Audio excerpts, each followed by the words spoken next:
You know, they say that hockey trivia is in the eye of the beholder.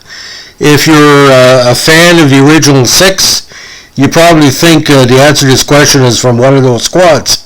You'd be wrong. If you're a fan of the first expansion era of the NHL, and you think you might know it, you might be wrong too as well. But if you're a fan of the expansion in the early 1970s with the New York Islanders, you might be able to answer it.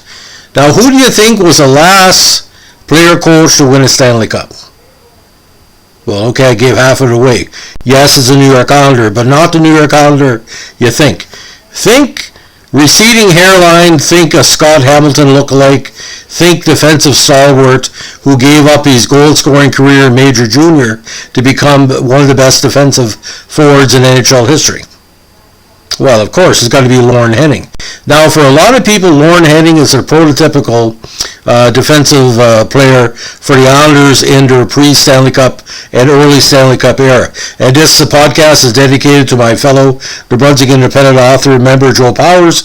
Joe has done work for the Islanders, and he knows quite a bit more about Henning's escapades than I do. I've been researching in recent days to do this podcast, so I hope Joe finds approval. Now, Lorne Henning, born Melfort, Saskatchewan, February 22nd, 1952, played all his career with the Islanders. Now, he has served in numerous coaching and management positions for several teams, minor pro and NHL. He's most recently as Director of Player Personnel and Assistant GM for the NHL's Vancouver Canucks. Now, he spent 9 years as a forward with the Islanders, with whom he had earned assists on the May 24, 1980 goal by Bob Nystrom in overtime, the infamous goal that earned the Islanders their first of 4 consecutive Stanley Cups. It was the game winner in a six game against the Flyers in Long Island. What a celebration, ladies and gentlemen. We still remember it. Now, in the summer of 1990, he became an assistant coach with the Islanders. He also played 9 regular season games and 1 playoff game, becoming again the last player coach for a Stanley Cup winning squad. Now, Henning retired for good as a player after the 81 season, but retained his assistant coaching position. Now, he left Long Island a few years later to become the head coach of the North Stars in 85-86, but was replaced in 86-87 by the great Glenn Sondor. He later returned to the Islanders as an assistant coach. In 95, he replaced the retiring Al Arbor as head coach, but was fired in the offseason and replaced by, of course, the scourge of all Islander, Boston, and Montreal fans everywhere, Mike Milbury. He later served as assistant coach with Chicago, the Mighty Ducks of Anaheim, and the Islanders, and again, he was in the AGM position for the Canucks until 2015. Now, Stanley Cup champion, 1980 as a player, 81 as a player assistant coach, 82 and 83, and again 83 as an assistant coach.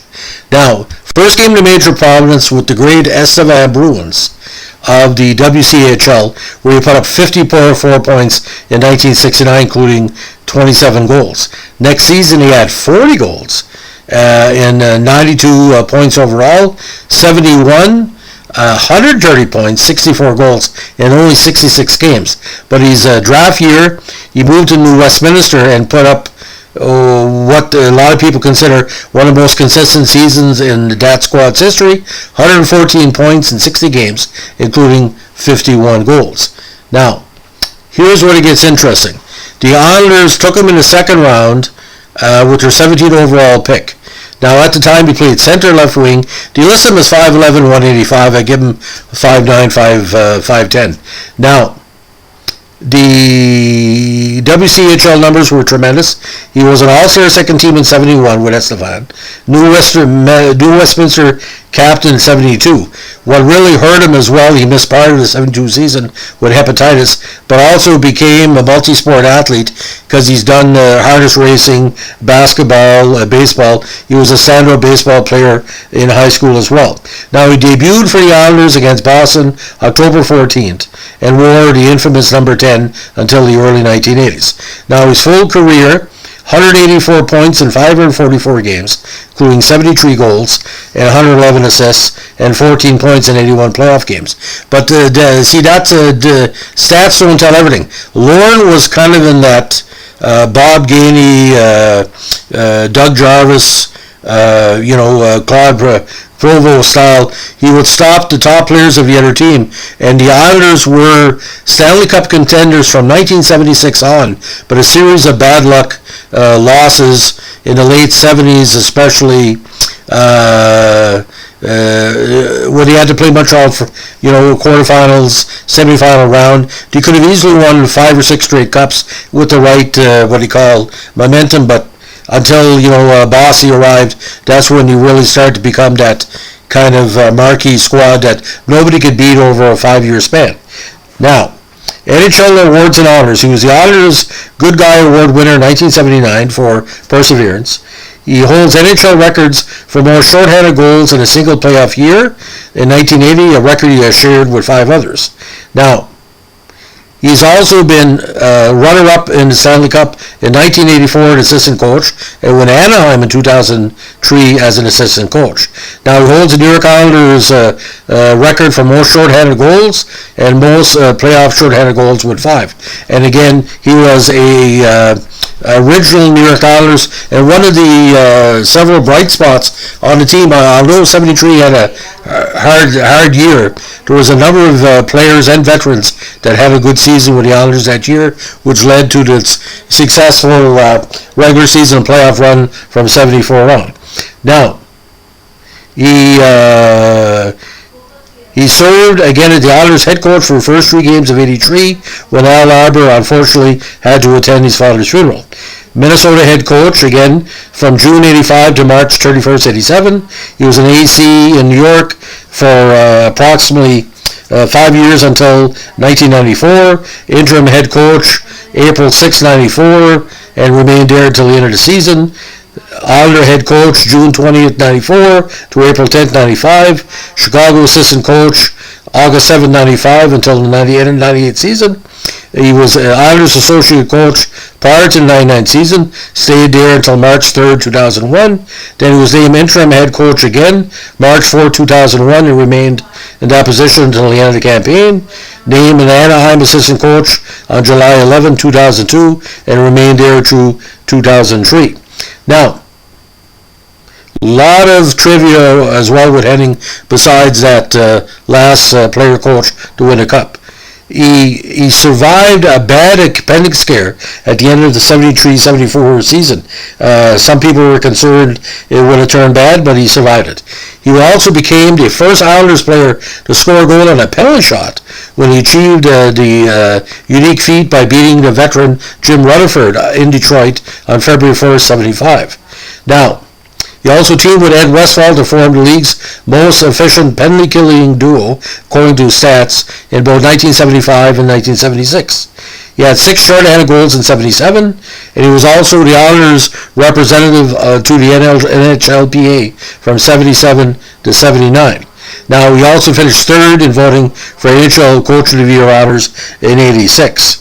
Now, WHA also took interest in him in 1972. He was a draft pick by Calgary, and he also served as a Springfield AHL head coach in 84-85. So again, a lot going on in his career. Now, what was kind of ironic, he only played in 12 career minor league games. Now, he played 2 games in New Haven in 73, and with the Fort Worth Texans of all teams, 10 points in 8 games in 1975. And we talked about the legacy of a lot of the Fort Worth players on this channel. Now, we're talking about evolving trotting. He rode trotters at Roosevelt Raceway as a hobby during his playing days, and I heard he was quite good. I think Hockey Night in Canada did a feature on him once, because Lorne was kind of weird. He had the receding hairline. He looked older than what he was, but he was still quite young when he looked old, and he hasn't aged too much the last 40 years, because what you see is what you get. But he also, the talent runs in the family, as his son, the great Brett Henning, was a 1999 draft pick of the Islanders, and had some success on the college level. Now, what's interesting about Lorne as well, Saskatchewan is always big in his what he call his mirror. He's always promoting players from that his part of Saskatchewan, Estefan, different parts of Saskatchewan, to have a great career in hockey. He's been an example to people from Saskatchewan as to perseverance, dedication to his teammates, player development, and for a lot of people, they recognize the fact, this is a true story, ladies and gentlemen. He's given almost 60 years to hockey, from minor hockey all to modern day. And that is a great legacy that, when you mention Lorne Henning, especially to Islander Nation or, the Long Island fans, smile on their face. Because he kind of he could have played a few more years with the Islanders, but he kind of backed away at the age of pretty well 28, 29 to give the Europeans and the other players coming up a chance to make the squad. Now, again, Lorne's mental strength as a player, as a coach, has been passed on to so many players. But if you're talking about, in my opinion, a top 20 New York Islander all time, I got to put Lorne Henning on that list. Not only as a player, as a coach, and again, victories were at his fingertips all the time. There was a game I watched with him against Toronto. They were behind 3-2 with 2 minutes left. And I think he either scored twice and a goal and assist late in the game. And the announcer said, I think it was Bill Hewitt, he said, "You think Lorne Henning's not doing anything?" He said, "Then the game is over." Because he would be like that. You never know when he was going to score, but he never scored a goal that wasn't big.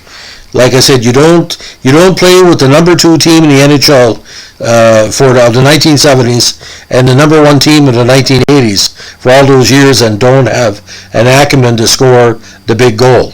And only scored 7 goals in the playoffs. Again, each one of them were huge. By the way, talking about the assistant coach, Chicago 95 to 98, Islanders back, and then with the Ducks with those 2 years. So. But what a career in hockey. Final NHL coaching totals: 87, 111, 25. Again, made the playoffs once with Minnesota, unfortunately losing the first round despite a second place, in the North. And of course, Glenn Somner coming back and coaching, it happens where, your mentor kind of takes over as you go along. But like I said, 6 decades in hockey, quite a legacy. So that's the legend of Lorne Henning. If you like what we're doing here, give us a like, comment, and subscribe. Don't forget that every team that wins a championship needs a Lorne Henning, or they need someone that's going to come back as an assistant coach to keep the legacy going. Anyway, have a great day. Happy Oscars. Bye.